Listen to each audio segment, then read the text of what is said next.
Então Apocalipse capítulo 21, versículos 1 e 7 diz assim a palavra do Senhor: E vi um novo céu e uma nova terra, porque já o primeiro céu e a primeira terra passaram, e o mar já não existe. Quem vencer herdará todas as coisas, e eu serei o seu Deus, e ele será o meu filho. Quero vos trazer uma mensagem intitulada Vitórias e Recompensas. As vitórias, elas são produto de lutas, de problemas e situações que precisamos passar. Todos nós passamos por lutas e situações difíceis. Não há pessoa no mundo que não passe. Mas muitas pessoas que passam por suas lutas não conseguem vitória, porque não encontram forças em si mesmo, ou acham que têm forças em si mesmo. Ou quando procuram forças, procuram em lugares errados, onde acabam não encontrando. Mas o versículo básico que nós queremos trabalhar é o versículo 7, que diz: quem vencer herdará todas as coisas, e eu serei o seu Deus, e ele será o meu filho. Eu quero inicialmente trabalhar aqui algumas palavras, para podermos entender essa mensagem.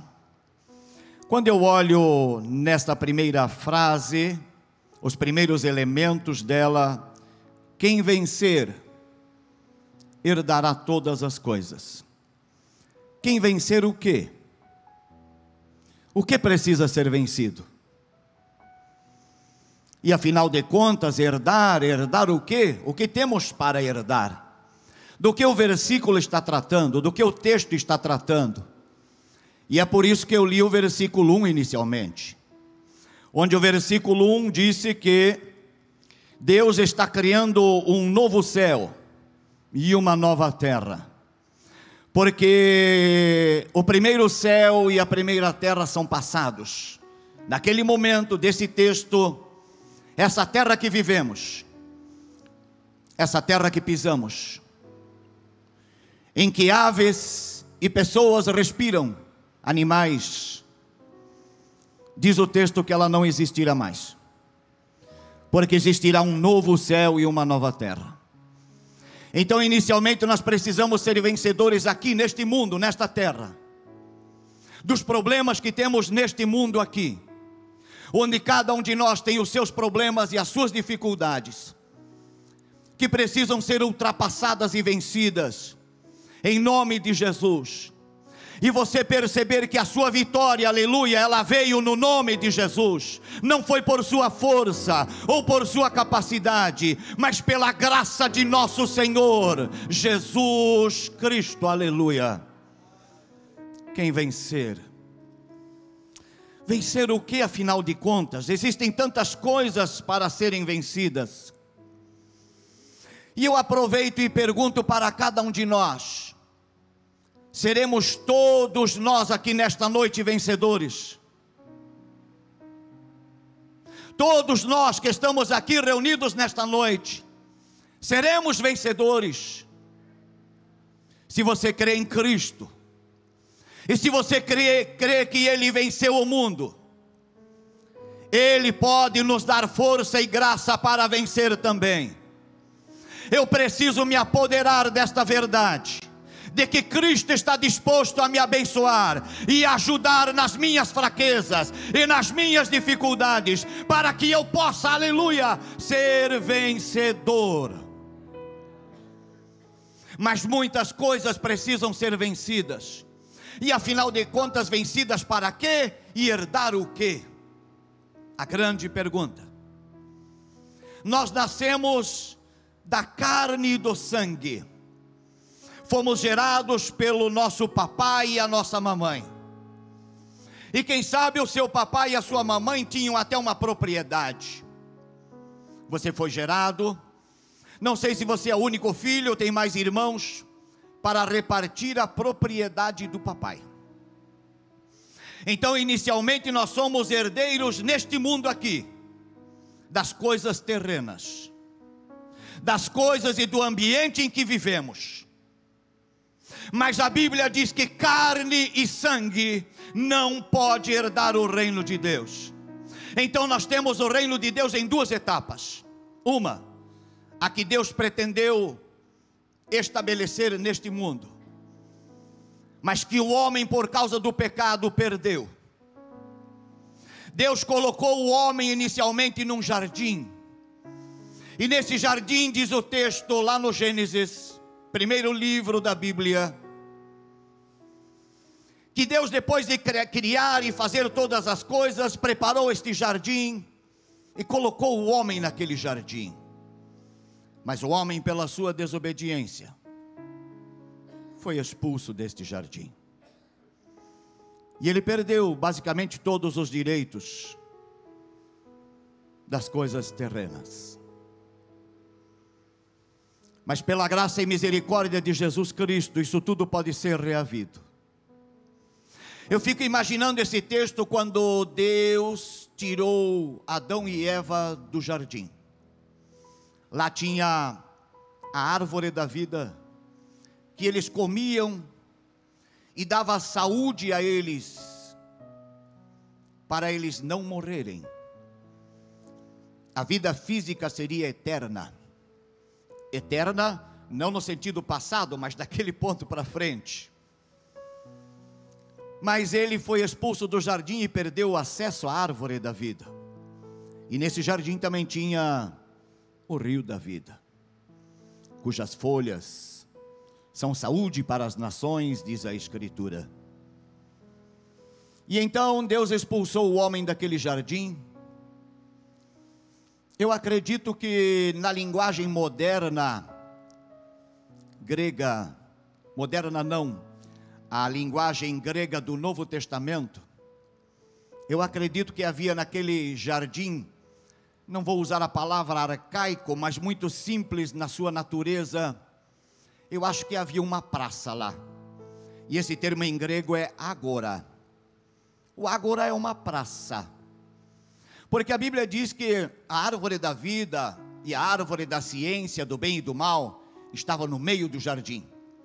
Então, se ele estava no meio do jardim, eu acredito que aquele jardim, aquele meio, seria a praça de reunião e encontro. Então havia, na minha concepção, um agora, palavra grega que designava a praça. O que mais tínhamos no jardim? Um rio, o rio da vida. O que mais tínhamos no jardim? A árvore da vida. Tudo isso faz parte do livro de Gênesis, da primeira criação. E nós lemos agora no último livro da Bíblia. Vejam, o primeiro livro da Bíblia começa com a criação e o jardim e o homem no jardim, e a expulsão do homem no jardim. O último livro da Bíblia começa com a nova, ou melhor, encerra com a Nova Jerusalém no capítulo 21 e 22. O Gênesis começa com o jardim, jardim que deixou de existir fisicamente, passou a ser um lugar espiritual, trancado por um anjo e uma espada. Eu não sei se vocês gostam de filmes de ficção científica, mas quando o homem tem a condição nesses filmes de viajar para o futuro e voltar, eles chamam e eles dizem que esse acesso de ir ao futuro e voltar se chama um portal. E nesse portal ele vai para frente e vem para trás, tanto no futuro como no passado, nos filmes de ficção. E aquele jardim que era físico e belo, agora Deus coloca um anjo, tira o homem do jardim e os expulsa, e eles saem de dentro daquele jardim com praça, rio e árvore, e quem sabe olham para trás, não veem mais nada, porque Deus selou, fechou aquela porta, e aquele portal para entrar naquele jardim se fechou. Mas Deus, na sua infinita misericórdia, estabelece um plano de retorno para todo aquele que crê em Cristo Jesus, aleluia, possa retornar àquele jardim. E aí no livro da Revelação, o último livro, primeiro livro criação, jardim, e último livro fechando um jardim. Nós lemos Apocalipse 21, verso 7. Deus cria novo céu e nova terra. Neste novo céu, nova terra, as dimensões aumentam. Não é só um jardim, é uma grande cidade. Ele precisa aumentar, porque o número de salvos que Cristo vai ganhar pelo seu sangue vão entrar nesta nova Jerusalém. Porque este mesmo livro, no capítulo 21, 22, João, que recebe a revelação, é tomado por um anjo e levado a um alto monte. E o anjo diz para João: vem, mostrar-te-ei a esposa do Cordeiro. E ele então leva João a um alto monte. Tivemos aí no SECOM uma oficina passada de cultura grega pelo pastor Osiel. E ele falou das 3 formas de habitação grega. A necrópole, que é a habitação dos mortos, fica para baixo. Ele falou da metrópole, é a cidade onde as pessoas, os que estão vivos estão. E falou da acrópole. A acrópole era um local elevado numa cidade, numa montanha com um plano, onde havia um abastecimento, cuidado de militares, templos. Por exemplo, em Atena, a Acrópole de Atenas, ela não tinha só o templo para a deusa Atena, mas tinha também bases militares lá em cima, que fazia não só a segurança, mas também o trabalho espiritual e religioso da cidade.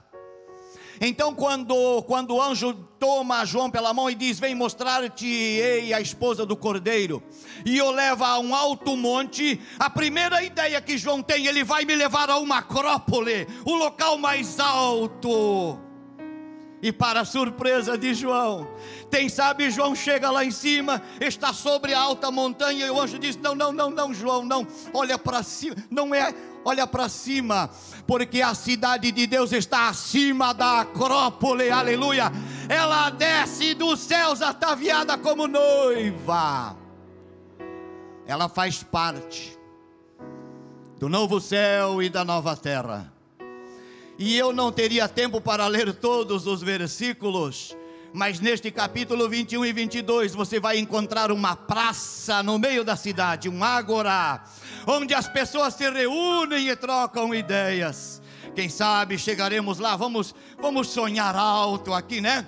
E alguém vai lembrar de coisas passadas, como foi as vitórias, as lutas que tivemos, mas chegamos lá. Como vai ser bom este dia, meus amados irmãos, chegar na glória, aleluia, para poder morar neste lugar que Jesus foi preparar. E ela está num novo céu e numa nova terra. Por isso Jesus diz para João, João vai dizer no seu evangelho, no capítulo 3, João narra Jesus falando para Nicodemos: carne e sangue não pode herdar o reino de Deus. Esse reino é um reino espiritual da Nova Jerusalém, que desce ataviada como noiva, e ela paira nos céus. Ela deixou de ser física no jardim e passou a ser espiritual no céu. Como fazer para entrar lá? Carne e sangue não pode herdar. Então precisamos nascer de novo. O versículo 2, se nós lêssemos de Apocalipse 21, eu vou ler: e eu, João, vi a santa cidade, a nova Jerusalém, o verso 2, né? Que de Deus descia do céu, adereçada como uma noiva ataviada para o seu marido. 3, e ouvi uma voz do céu que dizia: eis aqui o tabernáculo de Deus com os homens, pois com eles habitará, e eles serão o seu povo, e o mesmo Deus com eles será o seu Deus. No versículo 1 eu volto: e vi um novo céu e uma nova terra, porque já o primeiro céu e a primeira terra passaram, e o mar já não existe. E eu fiquei por tempos pensando, por que neste novo lugar o mar já não existe? Eu preciso primeiro, para entender lá, eu preciso nesse portal voltar para trás. Porque quando Deus cria todas as coisas, eu olho para Gênesis 1:1. No princípio criou Deus os céus e a terra estava sem forma e vazia, e havia trevas sobre a face do abismo, mas o Espírito de Deus se movia sobre a face das águas. Espírito Santo, um ser de movimento, irrequieto, eu diria, não sei se é muita petulância, mas ele não tem sossego em si mesmo, por causa da preocupação dele com as almas que Deus criou. E ele então em toda a terra ele se movimenta, diz esse versículo, Apocalipse 3:1. Aliás, 20 e o versículo 3. 3:20, Jesus a minha cabeça. 3:20, eis que estou à porta e bato. Se ouvires a minha voz e abrires a porta do coração, entrarei nele, farei nele morada, cearei com ele e ele comigo. Eu não havia ainda aceitado a Jesus como meu Salvador, eu era um incrédulo, mas o Espírito Santo se envolvia em volta de mim, se movia em volta de mim, porque lá diz que o Espírito de Deus se movia sobre a face das águas, onde haviam trevas, a minha vida era treva, e ele se movia em volta de mim, preocupado em começar a colocar luz para dentro da minha vida, aleluia, assim como ele começou a colocar luz na sua vida, aleluia. E ele começou a trabalhar essa vida estragada que era a minha, assim como aquela terra estragada que estava lá sem forma e vazia. O Espírito Santo fez isso. E então Jesus na conversa vai dizer para Nicodemos, registrado em João 3, necessário é nascer de novo, da água e do Espírito. Mas por que água? Eu lembro lá atrás que tudo no princípio na terra era água, e que tudo vai surgir da água. No terceiro dia Deus vai ordenar para surgir a porção seca, a primeira porção continental, onde nessa porção continental vão surgir as ervas, as árvores. Deus vai fazer depois as aves, depois os animais e por fim o homem, deste pó que ele tirou de dentro da água.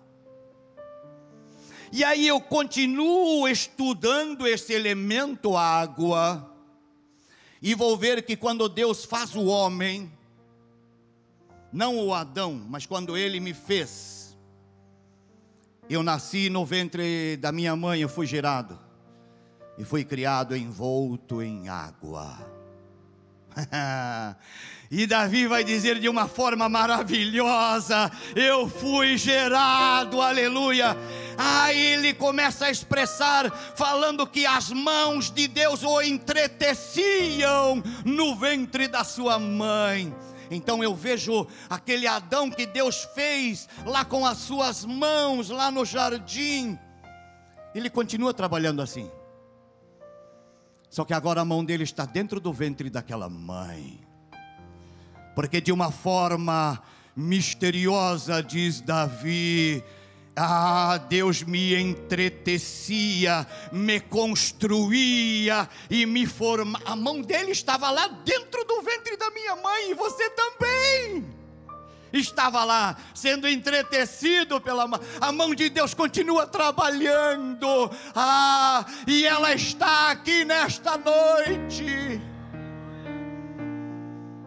As águas. E aí então eu vou mais para frente, vou para o capítulo 4 de João. A mulher samaritana. Jesus chega em Samaria, os discípulos vão fazer compras, vão até o shopping de Samaria, e Jesus fica sozinho então ali com aquela mulher. E ele vê que a mulher está tirando água do poço de Jacó, e Jesus diz: "Ei, mulher, dá-me de beber." A mulher olha para ele: "Como sendo tu judeu, me pedes água?" E ele responde: "Mulher, se tu souberas quem fala contigo, tu pedirias água para mim, aleluia, e eu te daria uma água que te faria jorrar e saltar para a vida eterna, aleluia." Então, nesse mundo, basicamente, entre as escolas filosóficas, que existem muitas sobre a criação, e eu sou mais adepto da escola filosófica, onde tudo começa com a água. O professor Alinor é formado em filosofia, e ele sabe que entre os filósofos, eles começaram a conversar entre si nas praças, nos ágoras, sobre a criação. Uns creem que a origem de todas as coisas é o fogo, outros dizem que é o ar, o vento, outros dizem que é a terra, o pó, outros dizem que é a água, e por aí vai. Pela escritura eu entendi que o princípio de tudo é a água. Agora, na Nova Jerusalém, o mar já não existe, porque não estaremos lá fisicamente. E aqui neste mundo físico já recebemos a Jesus como nosso Salvador, e somos uma nova criatura, aleluia. Agora somos seres, estamos sendo preparados para uma vida espiritual, que não vai começar lá, ela começa aqui com a nossa vida, uma vida espiritual. Nós somos formados de 3 elementos: corpo, alma, espírito, somos tricotômicos. Numa alegoria, esses 3 elementos, o corpo, ele foi formado do pó. Há filósofos antigos que acham que o corpo do homem é mau, a matéria é má. Não, Deus fez com a própria mão, Ele é bom, o homem é que se corrompeu. E esse homem corrompido, por ter sido feito do pó, diríamos, de uma maneira analógica, a tendência a puxar para baixo. O segundo elemento é a alma, o raciocínio, a volição, os sentimentos. O nosso cérebro está aí, não físico, né? Mas o metafísico, né? O abstrato, os raciocínios nossos. E o terceiro elemento é o espírito. O espírito nós recebemos lá no ventre, quando também Deus soprou. Cada ser é gerado da mesma maneira que aquele Adão foi. Entretecido no ventre hoje, qualquer pessoa é, como Deus fez Adão do pó. Recebe uma alma naquele momento, se torna alma vivente, e recebe de Deus um espírito. Certa vez, um pastor, meu amigo, Ezequiel Carvalho, ele ia muito à minha casa, e eu, naquele tempo, não que fosse um dos primeiros, mas já tinha computador em casa. Ele fazia suas apostilas escritas lá, manuscritas. Eu, dentro do possível, tentava digitar, fazia as correções ortográficas básicas, e ele então fazia os estudos por Joinville, São Paulo e por aí afora. E um dos materiais didáticos dele era intitulado Homem, um Pequeno Deus. Eu era novo crente, novo obreiro, fiquei escandalizado com aquele negócio. Como o homem, um pequeno Deus? Deus, quando nos fez, não soprou em nós do seu hálito? Foi ou não foi? Está lá ou não está lá? De onde saiu esse hálito? Do interior de Deus. Então, dentro de nós temos uma partícula do ser divino, que se chama Espírito. E a Bíblia diz, Paulo aos Romanos, que o Espírito de Deus testifica com o nosso espírito que somos filhos de Deus, depois de o recebermos como Salvador, de o aceitarmos. Esse Espírito é como Deus fala conosco, como está falando hoje. Deus fala ao nosso espírito. Mas Paulo diz que corpo, alma e espírito tem que estar preparado para o dia do Senhor. Os 3 precisam ser transformados para poder entrar nesta nova Jerusalém, porque carne e sangue não pode entrar lá. Eu preciso de uma transformação neste mundo agora, hoje, e não posso deixar para amanhã. Corpo, alma e espírito precisa ser regenerado. Então Deus fala ao meu espírito, a mente processa e o corpo diz: eu não vou. Pensa na guerra. Na alegoria, o corpo puxa para baixo, porque ele é do pó. A alma está no meio do combate. O espírito veio por um sopro divino, é um elemento divino.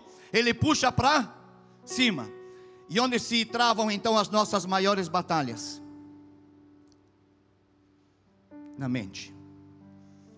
E essa é a primeira coisa que necessita ser vencida. As batalhas da nossa mente. Quantos têm batalhas na mente? Levante a sua mão. Paulo diz: aquilo que eu quero fazer, eu acabo não fazendo, e aquilo que eu não quero, eu faço, o que eu quero, eu não faço, e aí vai. Ele está falando dessa batalha travada na mente. Talvez hoje à tarde você disse: eu vou no culto à noite, mas o corpo estava dizendo: não, fica em casa. Fica em casa hoje, descansa, é domingo. Tu já foi na escola dominical. Mas o Espírito falou tão forte com você. Você venceu esta batalha e está aqui nesta noite. Porque Deus, da sua parte, através do Espírito dele, quer comunicar com o meu e o seu espírito. Aleluia. Vencer. E eu diria que tantas coisas precisam ser vencidas: medo, inimigos, desafios profissionais, estudantis, familiares, espirituais. Nós mesmos, a nossa mente, obstáculos, tribulações, pecado, precisa ser vencido. Corpo e alma precisa ser apresentado diante de Deus, irrepreensível. Tenho dito na minha congregação Copacabana, nos últimos dias, Deus tem tocado muito no meu coração. Quero um conselho divino nessa noite, não é novo, mas só vou lembrar: grude em Jesus, cole em Jesus, aleluia, viva Jesus. Eu digo nas salas de aula da IPOS e do SECOM: respire Jesus, coloque Jesus para dentro, aspire, coloque para dentro Jesus, coloque para dentro de você, e inspire, coloque para fora o que não é bom. Jesus deseja morar na nossa vida, mas ela está cheia, ocupada de outras coisas. Coloque estas para fora e Jesus para dentro. Viva com Jesus. Eu era novo convertido, eu admirava o meu pai na fé, hoje pastor Gessé Amon Lemos.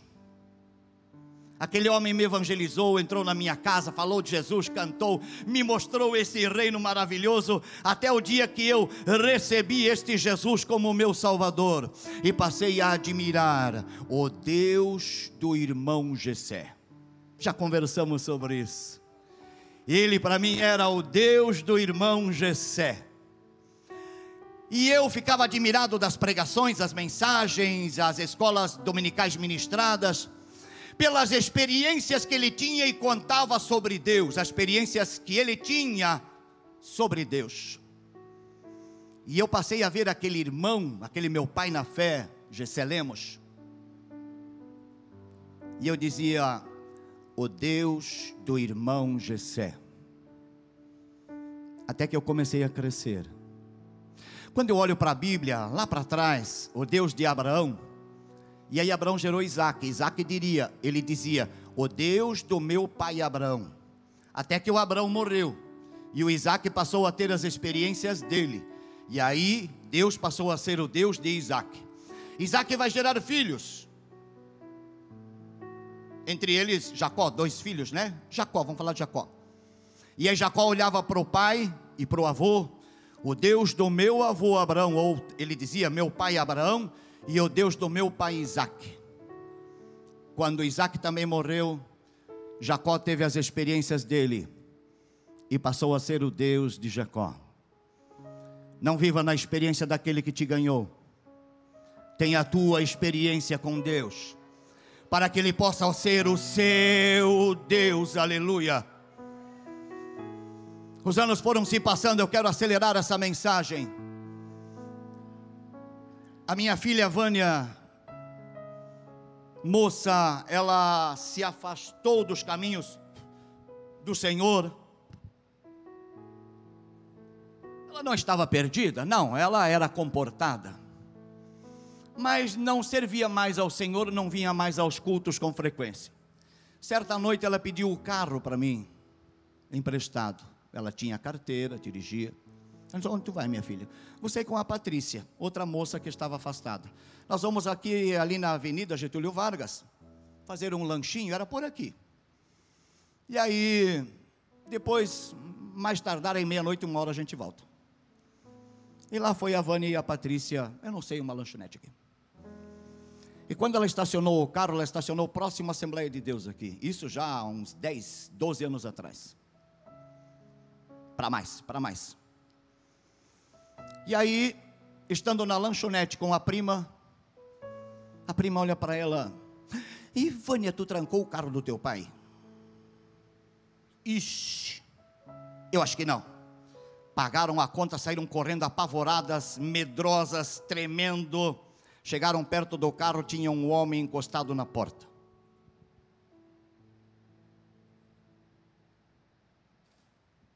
Dois metros de altura. A Vânia, com muito medo e muita prudência, chega perto e diz: dá licença. E ele diz: esse carro é seu? E ela começa a chorar: não, esse carro não é meu, esse carro é do meu pai.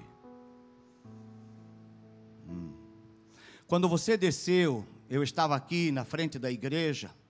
Eu sou membro da Igreja Assembleia de Deus e cuido aqui do movimento por aqui. E eu vi você estacionar o carro e percebi que quando você estacionou, você não trancou o carro. E o Espírito Santo disse, ele tocou no meu coração e disse: encosta neste carro, porque este carro é do meu servo. E eu obedeci, eu estou aqui. Então esse carro não é seu, é do seu pai, é. Só para mim saber quem é o seu pai. Vilmar Meyer. Ah, eu conheço. Pode ir. Ela ficou com medo de contar para mim, pensando que eu não daria mais a chave do carro para ela, pela distração de não ter trancado. Mas Deus queria que ela tivesse uma experiência com o Deus do pai dela. Fiquei desempregado depois de 27 anos numa empresa. E 27 anos desempregado, empregado. E aí fiquei desempregado, me faltavam 4 anos para a aposentadoria. Eu iria completar 50 anos, trabalhava em engenharia, era projetista, fazia ferramentas e dispositivos para a linha de fabricação. Então eu não tinha mais, irmão Nelson ali sabe, eu não tinha mais condições de conseguir um emprego numa empresa, pela idade. Eles iriam pegar um engenheiro recém-formado, um trainee, um estagiário, para fazer as coisas que eu fazia. E então eu consegui trabalhar de bicos. E um bico era um primo da minha esposa. E depois que eu ganhei aquele bico, eu chegava em casa e dizia para minha esposa: já vou fechar a mensagem. Eu chegava em casa, eu olhava para minha esposa e dizia: querida Kátia, o Jairo conhece, o Nelson também. A Duque ligou, Kátia? Não, Vilmar, a Duque não ligou. E assim foi 1 mês, 2 meses, todo dia eu voltava do meu trabalho, chegava em casa, eu sabia que a Duque ia me ligar, eu sei em quem tenho crido. Isso era uma certeza dentro de mim, isso ninguém roubou. Depois de 1 ano e meio, quase todos os dias chegar em casa dizendo: querida, a Duque ligou. Não, a Duque não ligou. A minha filha estava nesse momento e disse: pai, esquece, o pai já tem mais de 50, a Duque não vai chamar o Senhor, eles vão pegar um outro moço mais novo, quem sabe salário mais baixo, até ir lá e vai. Eu disse: tá bom, querida, mas eu creio que a Duque vai chamar. Na semana seguinte estou trabalhando, ficava a 300 metros de casa. Daqui a pouco eu olho a minha querida chegando, sorridente, sorriso de orelha a orelha, aquele pequenininho assim. A Duque ligou, eu disse. Ela disse: a Duque ligou, é para tu ir lá, eles querem fazer uma entrevista, e é para tu voltar a trabalhar esta semana. No primeiro dia que eu trabalhei, voltei para casa, reunião familiar. Minha esposa, minha filha, meus 2 filhos, 3 filhos. A Vânia é capitão em casa. Minha filha é... E ela chegou e disse: pai, eu quero pedir perdão para o senhor. Por quê, querida? Porque o Deus que o pai serve é muito poderoso. E ele fez conforme o desejo do pai. Quem vencer herdará todas as coisas, e eu serei o seu Deus, aleluia, e ele será o meu